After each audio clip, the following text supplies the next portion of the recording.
Cruising is so much fun, and I actually just got back from Utopia of the Seas. I'm home now, and there's a few things that I didn't know when I first started cruising. I want to talk about what are some things I wish I knew before I started cruising. So let's dive in. Hey y'all, welcome back. If you're new here, I'm Tiffany with TP's Travels, and I do have to say that before I started cruising, I just went on the cruise. I didn't do any research. I didn't look anything up on YouTube. But so you're already ahead of me because I didn't look at anything. But there are a few things that I wish I had known before I got on that would have made things a little easier for me. And the first one was downloading movies or TV shows to my iPad. And I knew there were TVs in the room, but I didn't know the lack of channels they have. And I have noticed that on Royal Caribbean, even when I have the Wi-Fi, I can't screenplay it to my TV. I have heard of some people saying that they bring an HDMI cord and will hook that up to their TV to stream it.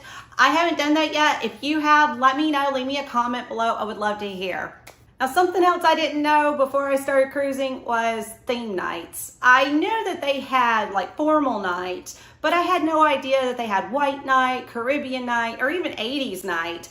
I remember my very first cruise, which was Carnival Glory, and I saw so many people walking around in white dresses, white tuxedos, and I was like, how does everybody know to wear white tonight? So that was my first introduction to realizing that there are theme nights, and you can find this on your app. If you download the Hub app or the Royal app, you can find this on the app, and it'll let you know what are the different theme nights of your cruise. So definitely check out your cruise line to see what type of theme nights they offer, but this isn't something that you have to participate in if you don't want to. Now, one thing I did hear about before going on my cruise, but I had no idea how much I would have needed it, and that was magnetic hooks. I've heard a lot of people talking about bringing magnetic hooks, hang them up on your wall, you'll hang stuff up, and it'll help keep everything organized. I'm like, yeah, I'm not one for packing a lot of extra stuff. So I didn't buy any. And I realized later that they were needed, and they really are very helpful. I love having my magnetic hooks in my room. And also something else I didn't realize until later, because I was cruising on a lot of older ships, that some ships don't have magnetic walls. So if you are on an older ship, just know that some ships don't have magnetic walls, but most cruise ships do. Now, something else I didn't realize and I had no clue about was the fact that there was only one outlet in the entire room. I'm not even sure if I had one in my bathroom. I may have, but I don't think it was working. And like I said, I was on an older ship. I was on the Carnival Glory. Now, some of the newer ships, when we went over to the XL class on Carnival and then some of the Oasis class on Royal, they have several, and including USB ports as well. So I love these newer ships that they have more outlet options and USB ports. But I definitely learned right away, especially cruising on some of those older ships, even on the Mariner of the Seas, that I needed a charger block to bring with me. Now, I was bringing a power strip, and I make sure not to bring that anymore because sometimes it can lead a little confusion as to is it an extension cord or not. So I only bring a charger block with me. But that would have been helpful to know in the beginning because I didn't have a whole lot to do with charging up our phones. We were just sharing one outlet the whole time. Also, if you're enjoying any of these, please give me a thumbs up. I greatly appreciate it. And don't forget to hit that subscribe. Now, dining and entertainment options. I wish I had known that, especially on Royal Caribbean, I needed to reserve them ahead of time. Now, Carnival, you don't have to necessarily reserve shows or anything like that ahead of time. You do have to reserve your dining. But Royal Caribbean, you have to reserve your shows ahead of time. And it's best to download your Royal app. That way you can go ahead and reserve everything on your Royal app. It makes it so much easier. But if you're not able to reserve your shows ahead of time and it says it's all booked up, you can't always get on standby. That I didn't know about until my first Royal Caribbean cruise. So you can get on standby, and a lot of times you are able to get in if they do have some extra room. Now, you're not going to necessarily get the seat you're wanting, but if it's a show that you're really wanting to see, you can go on standby so you can still see that show. Embarkation day, you can go ahead and start your vacation the second you get on the ship. And I wasn't thinking like this. I was thinking, oh, let me get in there, let me unpack and just kind of wind down a little bit, explore. And this is what a lot of people do. But you can go ahead and start swimming. You can go do any of the activities. You can go do the water slides, the flow rider, any of the activities they have on any of the cruise ships. You can go ahead and start doing them. And the thing is the lines are usually a lot shorter if you go the soon as you get on the cruise ship. And if you want to, just bring you a swimsuit in your carry-on bag. That way you can change. There's always restrooms around any of the swimming pools or water slides.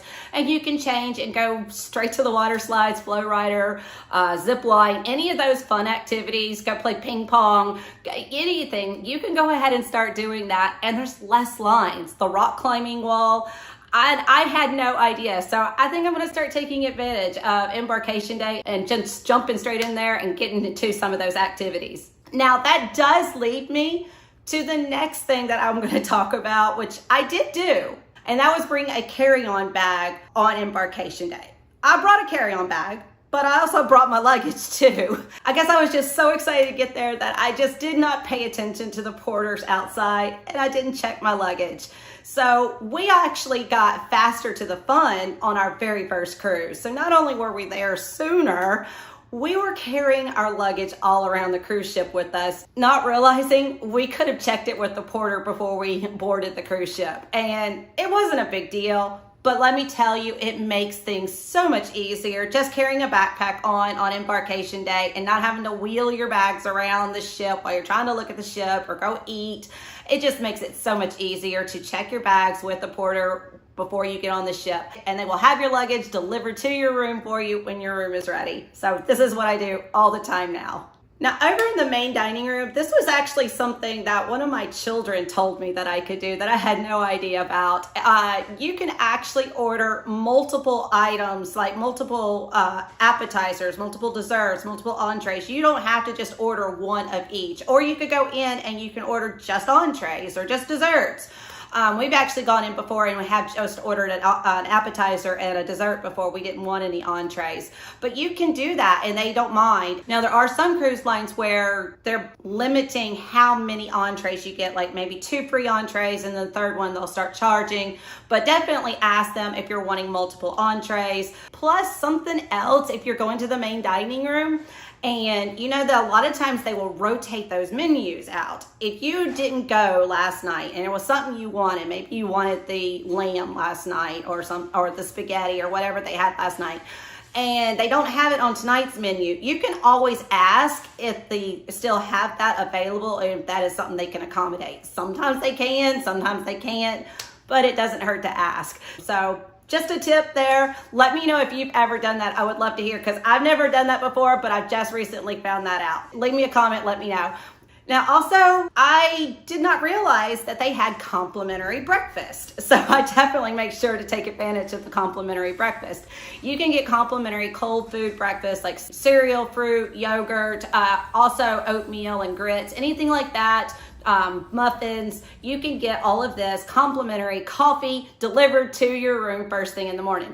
Now, if you're wanting pancakes, bacon, eggs, or anything like that, I think it's like an $8 charge for the room. I had no idea that they had this in the very beginning, and I love it. So definitely I make sure to order my coffee and maybe a little fruit platter first thing in the morning in my room. Now, I didn't do an excursion in the very beginning on my very first cruise, but my second cruise I did when we went to the Bahamas, and I didn't realize in the very beginning that there are just a variety of excursions out there. You don't have to necessarily limit yourself to just the cruise line excursions. For instance, when we went to Cozumel, I was only looking at what was on the cruise line for Carnival Cruise Line and what they were offering to do in Cozumel. And I never saw Mr. Sancho's offered anywhere. And everybody kept telling me they were doing the shore excursion, Mr. Sancho's. But it wasn't until later that I found out Viator, TripAdvisor, some of those third-party reliable shore excursion crews were doing these, were offering Mr. Sancho's. That is something to also look at. I didn't think to look at that in the very beginning and kind of limiting myself to just doing the cruise line shore excursions. Now, I know this could be a controversial topic. Some people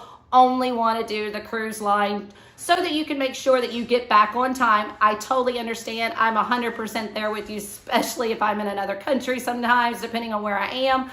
But sometimes if you are looking at like Viator, TripAdvisor, these are very reliable shore excursion companies that will not only have a policy to get you back on time, but if something happens, they will arrange other transportation to get you back. So 100%, my tip is to always make sure that if you go through a third party, make sure that they have a really good policy, a cancellation policy, and a policy to get you back to the ship on time. Now, we all love a good deal, and one thing that I realized in the very beginning, and it was a couple of cruises in, not my very first one, but it was the fact that they offer spa deals on port days. I didn't realize that they were offering spa deals on port days. Now, I love to go to the spa every so often. I think I got like a 40% discount by going to the spa on the port day, and it was a lot cheaper to go on the port day than it would be to go any other day during the week. Now, I did book it earlier in the morning. That way, later in the afternoon, I could still get out and walk around the port because it was a longer port day. So that is something to kind of keep in mind if you've already been to that port, maybe you want to indulge and go into the spa for a little bit cheaper price. Or if it's a long port day, maybe you go first thing in the morning or later in the afternoon so that you can still enjoy the port as well. What do you think about any of these? Are there some things that you didn't realize on your first sailing? Leave me a comment below. I would love to hear. Thank you so much for watching. Bye for now.